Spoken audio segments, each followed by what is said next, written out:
Ku sadar tak semua dapat aku miliki di dalam hidupku, hatiku percaya rancanganmu bagiku adalah yang terbaik. Walau ku tak dapat melihat semua rencanamu, Tuhan, namun hatiku tetap. Shalom, selamat pagi, selamat hari Minggu. Bagi kita bersama Bapak Ibu Saudara-saudari, anak-anakku yang dikasihi dan diberkati Tuhan dimanapun saudara ada saat ini. Pagi hari ini kita akan mendengarkan firman Tuhan dalam ibadah hari Minggu yang kita laksanakan di rumah tangga kita masing-masing. Namun sebelum kita merenungkan sabda Allah, mari kita berdoa mohon bimbingan dari Roh Kudus. Kita berdoa. Bapa di surga, di pagi yang indah ini, kami datang kepadamu bersyukur karena Tuhan memberikan kepada kami hari yang baru untuk kami nikmati di tengah-tengah kehidupan kami sebagai umat-Mu. Dan di hari yang baru ini, dalam ucapan syukur kami mau mendengarkan firman Tuhan di tengah ibadah hari Minggu yang kami laksanakan di tengah-tengah keluarga kami masing-masing. Tuhan bimbing kami, tuntun kami dan tolong kami agar kami memahami dan mengerti serta mampu untuk melakukan firman Tuhan di tengah-tengah kehidupan dan di dalam pertumbuhan iman kami. Bapa bersabdalah, kami siap mendengarkan suara-Mu. Amin. Saudara-saudaraku yang dikasihi dan diberkati Tuhan, pembacaan Alkitab pada pagi hari ini terambil dari surat Ibrani pasal yang ke-11. Ibrani pasal yang ke-11 ayat 1 sampai ayat yang ke-7 yang mengatakan, iman adalah dasar dari segala sesuatu yang kita harapkan dan bukti dari segala sesuatu yang tidak kita lihat. Sebab oleh imanlah telah diberikan kesaksian kepada nenek moyang kita. Karena iman kita mengerti bahwa alam semesta telah dijadikan oleh firman Allah, sehingga apa yang kita lihat telah terjadi dari apa yang tidak dapat kita lihat. Karena iman Habel telah mempersembahkan kepada Allah korban yang lebih baik daripada korban Kain. Dengan jalan itu, ia memperoleh kesaksian kepadanya bahwa ia benar karena Allah berkenan akan persembahannya itu, dan karena iman ia masih berbicara sesudah ia mati. Karena iman Henokh terangkat supaya ia tidak mengalami kematian, dan ia tidak ditemukan karena Allah telah mengangkatnya. Sebab sebelum ia terangkat, ia memperoleh kesaksian bahwa ia berkenan kepada Allah. Tetapi tanpa iman tidak mungkin orang berkenan kepada Allah. Sebab barang siapa berpaling kepada Allah, ia harus percaya bahwa Allah ada, dan bahwa Allah memberi upah kepada orang yang sungguh-sungguh mencari Dia. Karena iman, maka Nuh dengan petunjuk Allah tentang sesuatu yang belum kelihatan, dengan taat mempersiapkan bahtera untuk menyelamatkan keluarganya, dan karena iman itu ia menghukum dunia, dan ia ditentukan untuk menerima kebenaran sesuai dengan imannya. Demikianlah sabda Kristus bagi kita bersama pagi hari ini. Terpujilah Tuhan. Haleluya. Saudara-saudaraku yang dikasihi dan diberkati Tuhan Yesus Kristus, konsep iman Kristiani yang menjadi bagian dalam perenungan pada hari ini tentunya bukan sesuatu hal yang baru bagi kita. Kita sering mendengar dalam khotbah-khotbah, di dalam perenungan-perenungan, bagaimana iman Kristiani itu dijabarkan, didefinisikan dengan baik menurut Alkitab, Dan referensi yang selalu dipakai adalah Ibrani 11 ayat 1 dan juga ayat yang kedua ini. Oleh sebab itu, hari ini kita kembali akan belajar tentang bagaimana iman Kristiani itu dapat menghidupkan, dapat memberikan spirit, dapat memberikan dorongan bagi kita untuk tetap menjalani proses kehidupan dengan mendasarkannya pada iman yang teguh kepada Kristus Tuhan. Prinsip pertama di dalam ayat 1 di pasal 11 dikatakan bahwa iman adalah dasar dari segala sesuatu yang kita harapkan. Iman digambarkan sebagai sesuatu yang sangat subjektif karena ia menjadi fondasi, karena ia menjadi dasar dari sesuatu yang diharapkan oleh manusia dalam hidup. Ketika kita memiliki pengharapan, maka harapan kita itu sifatnya subjektif karena tidak selalu sama dengan orang lain. Tiap orang memiliki harapan, tiap orang memiliki pengharapan dalam kehidupan. Nah, iman dijelaskan oleh penulis Ibrani bahwa ia menjadi dasar dari segala sesuatu yang diharapkan oleh manusia dalam hidup. Artinya, setiap orang akan meletakkan pengharapannya kepada sesuatu yang diyakini dan diimaninya, yaitu apa yang dikerjakan oleh Tuhan atas dirinya dan apa yang dikerjakan oleh dirinya di dalam ketergantungannya kepada Tuhan. Kendati pun sesuatu itu belum ada, belum pasti, belum tahu keadaannya. Karena kalau dia berbicara tentang kesementaraan, harapan dalam waktu dekat, harapan yang sementara, itu sebenarnya biasa-biasa saja. Karena ketika kita masih hidup di dalam dunia ini, maka setiap orang punya harapan, dan harapan itu sifatnya sementara. Tapi bagaimana dengan harapan sesudah kematian? Apakah kita dapat meyakini apa yang dikatakan oleh Alkitab, bahwa setelah kematian itu ada kehidupan lagi? Ada kehidupan yang baru bersama dengan Kristus Tuhan. Pengharapan seperti ini sifatnya kekekalan. Masuk di dalam sebuah keadaan yang atau dimensi yang sangat jauh, sangat abstrak. Tetapi ketika orang meletakkan imannya di dalam hal-hal yang abstrak untuk bisa berharap di tengah-tengah keabstrakan itu, maka disitulah iman menjawab segala sesuatu. Nah, saudara-saudara, bagaimana logika dibangun untuk menjelaskan tentang iman? Menarik bagi saya ketika banyak orang meragukan keimanan karena dianggap tidak sesuai atau tidak sejalan dengan logika-logika yang dibangun dalam pikiran dan hati manusia. Saya beri contoh, saudara. Ketika ada seseorang yang sakit parah dan dokter memvonisnya bahwa tidak ada lagi harapan untuk hidup, kemungkinan masa hidupnya atau bertahan untuk bisa hidup hanya lebih kurang 1-2 bulan.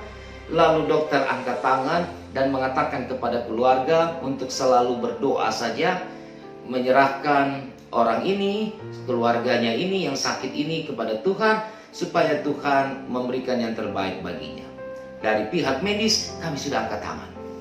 Saudara, lalu keluarga ini mencoba untuk menggunakan imannya untuk terus berharap, untuk terus berdoa, untuk terus meminta pertolongan Tuhan bagi keluarga yang sudah divonis bahwa tidak punya harapan dan masa hidupnya tinggal 1-2 bulan lagi.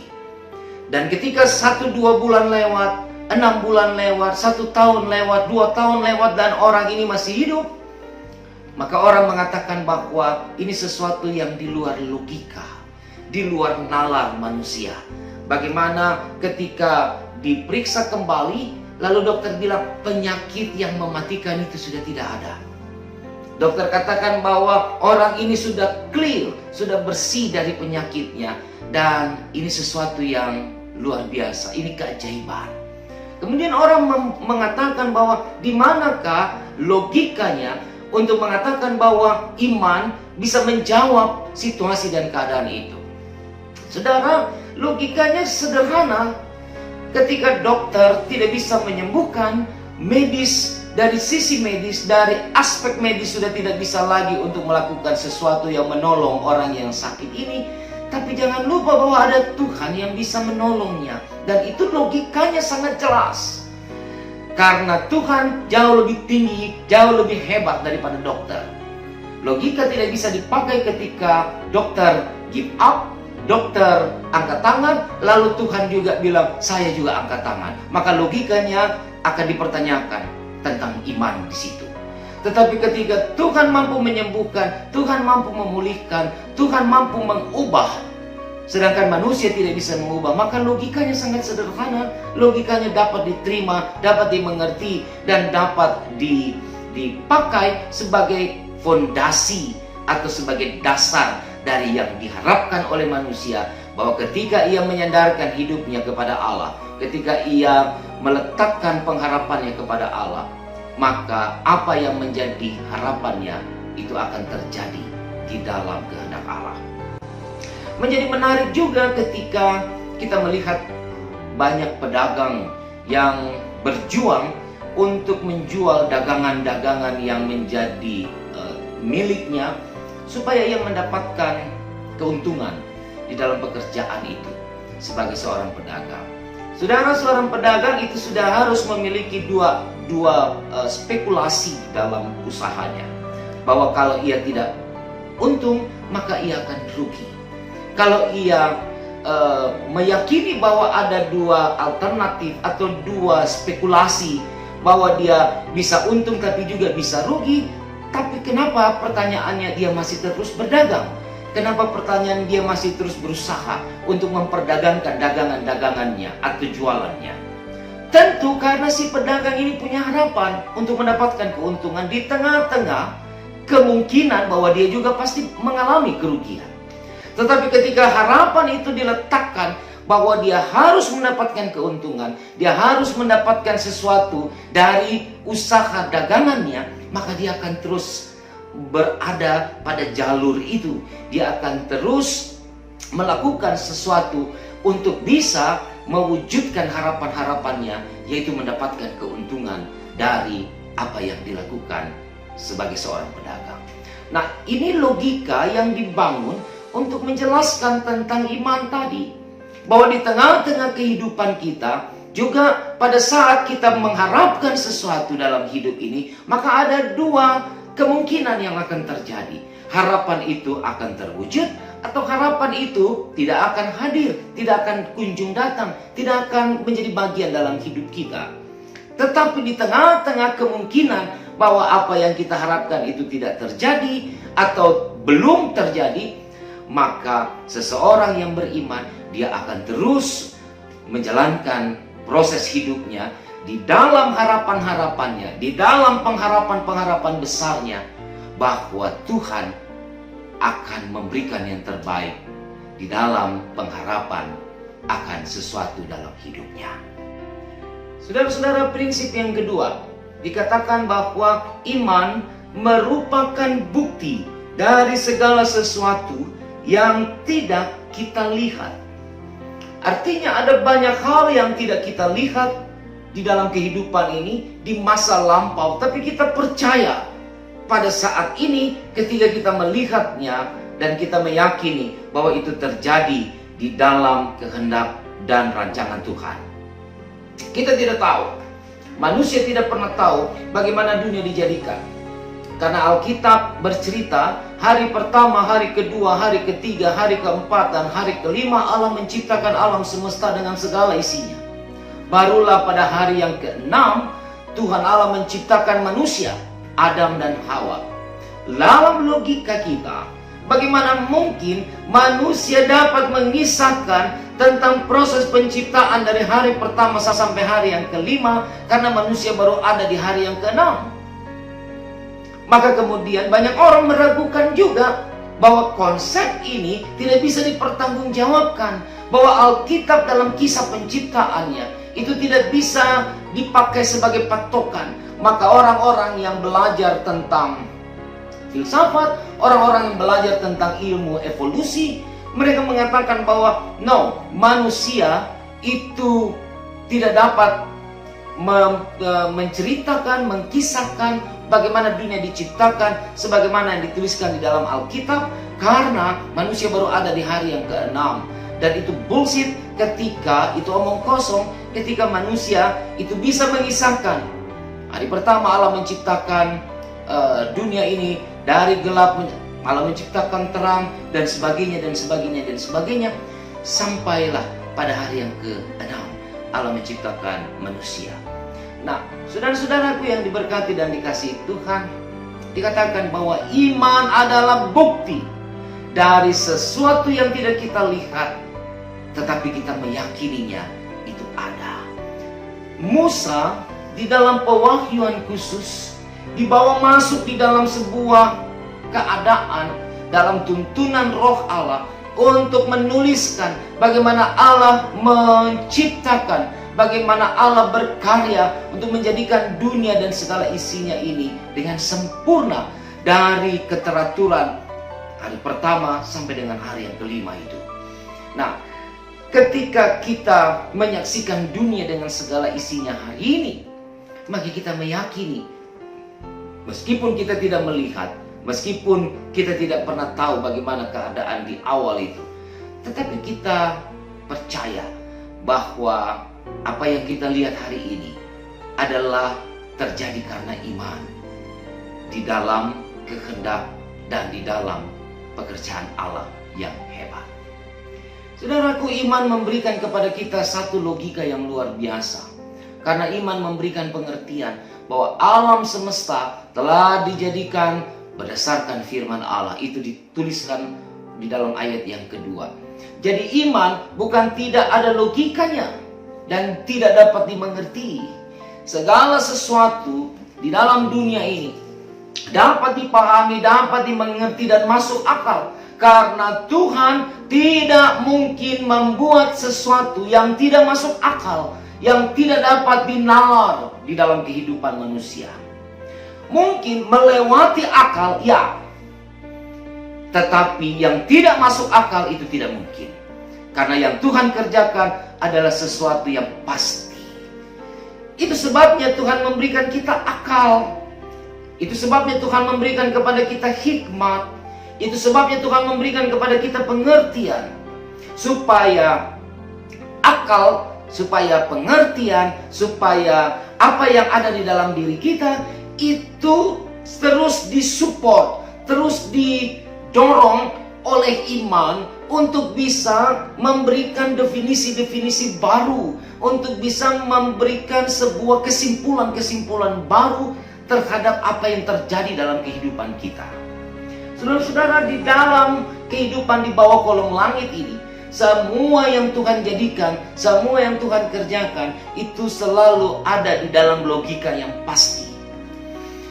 Nah, tetapi banyak orang sering gagal paham ketika mereka mempertentangkan antara pikirannya, ilmu pengetahuan di dalam otaknya, dengan iman yang sifatnya sangat supranatural itu. Pada akhirnya, ketika iman tidak bisa dipahami dalam logika-logika berpikir manusia, maka iman akan dibuang, iman akan ditolak.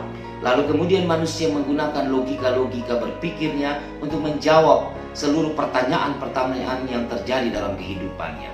Disinilah para saintis dan juga para orang-orang yang belajar ilmu-ilmu filsafat, ilmu-ilmu yang ada di dalam dunia ini, kemudian lebih mengedepankan keilmuannya dibandingkan keimanannya. Tidak heran ketika mereka meninggalkan kekristenan, karena orang-orang Kristen tidak mampu untuk mendefinisikan keimanan Kristen itu secara benar dan tepat, untuk meyakinkan kepada mereka tentang kepastian bahwa iman dibangun di dalam logika-logika dan juga di dalam hal-hal yang mungkin dan masuk akal, dipakai logika, menggunakan pengetahuan, menggunakan pikiran manusia. Saudaraku, oleh karena itu iman memberikan kita pengertian, memberikan kepada kita hikmat. Karena iman itu tidak anti logika.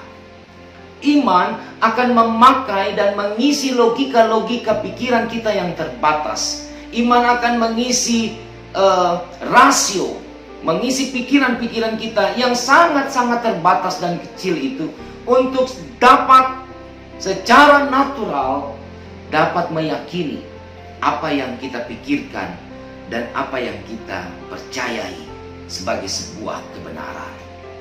Oleh sebab itu, di tengah-tengah situasi sulit hari ini, masih di dalam situasi dan keadaan pandemi, masih di dalam kecemasan, ketakutan, kekhawatiran, masih di dalam ketidakjelasan akan kehidupan masa depan, kita bersama-sama diajak oleh firman Tuhan hari ini untuk menggunakan iman menjadi fondasi, menjadi dasar di dalam menjalani seluruh prospek kehidupan kita ke depan.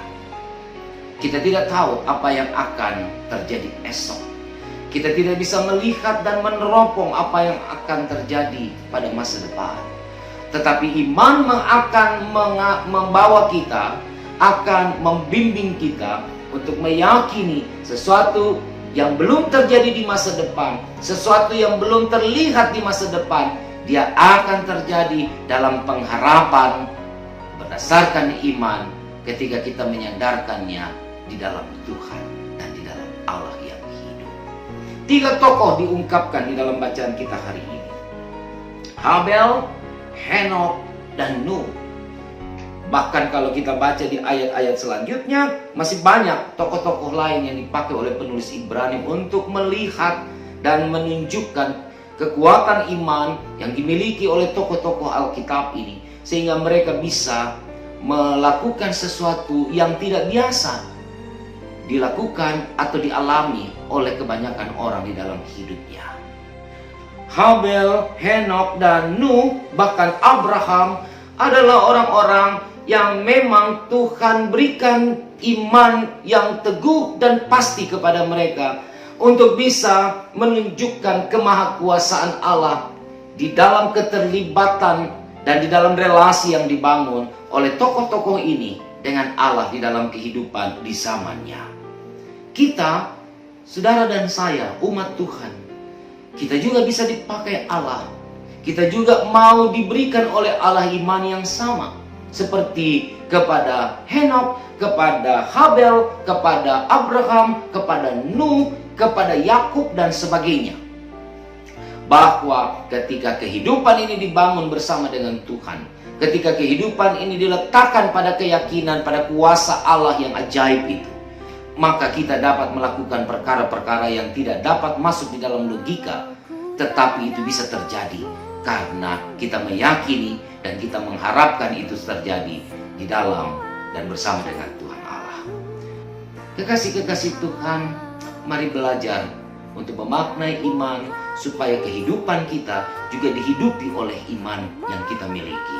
Mari belajar untuk tidak melakukan sesuatu di luar logika-logika dan di luar keyakinan-keyakinan iman. Tetapi kerjakanlah segala sesuatu dengan mendasarinya kepada iman yang merupakan dasar dari segala sesuatu dan juga yang merupakan bukti dari apa yang tidak kita lihat. Bapa di surga memberkati kita dan meneguhkan firman-Nya ini supaya kita menjadi pribadi-pribadi yang selalu hidup berdasarkan keimanan yang kita